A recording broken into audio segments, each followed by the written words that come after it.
Thank you very much, Gisela. I know what Parmjin means about us morphing into each other, because I want to echo his words about these being unique circumstances for the choice of a speaker, because there is a crisis of confidence of the public in us, and members themselves have, to a large extent, lost confidence. I don't propose to go through the list of potential reforms, because I haven't so far come across one of them that I actually think is completely beyond the pale. But what each of them requires is a lot of careful thought and consideration, and making sure that you can take the House with you. And Patrick referred to the idea of independent regulation. No quarrel with that, but with that, as with the rest, the devil will frequently be in the detail. And I say that as somebody who was Leader of the House, as some here will recall, has presided over a number of reforms, including the introduction of Westminster Hall. It may surprise some people here to know that was extremely controversial and quite hard fought, and we were only able to introduce it on a trial basis because you have to take people with you. So I have experience of reform in the House, as well as the House continuum.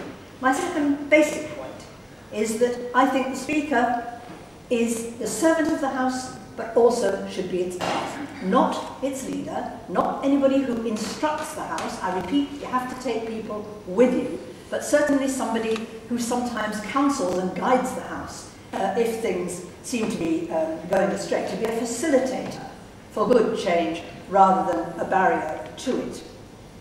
Beyond this present crisis, serious challenges will face the next Speaker. Maybe there will be a different relationship, who knows, whoever is the government, with the upper house. That will be a huge consideration for this place and for the Speaker. I've never predicted the result of an election. I don't intend to start now. But commentators are one in saying it could well be either a hung parliament or close to it. It could well have a lot of minority parties in the House, maybe even some members, more members of no party at all. All of this is a huge challenge for a Speaker. I saw Selwyn Lloyd manage such a House, and I'm very conscious of how controversial in those circumstances the routine decisions of today are about what amendments you select, in what order you take the votes, and so on. It becomes a matter where passions run high. The most important thing, and I speak as somebody who has substantial experiences as a chair in this place, chair of the Modernisation Committee, with the Intelligence and Security Committee, and I think, I hope, that those who have worked with me in those capacities would testify that I am fair-minded and non-partisan in the chair. I even chaired conferences for the UN, and that was certainly a matter of juggling.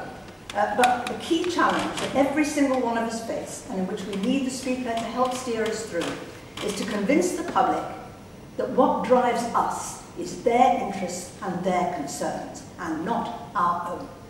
Lots of changes we can make. I don't disagree with anything Alan and Michael said about how you can speed up the behaviour in the House and things like that. But the key thing is to have a different relationship again, a better relationship with the public and with each other.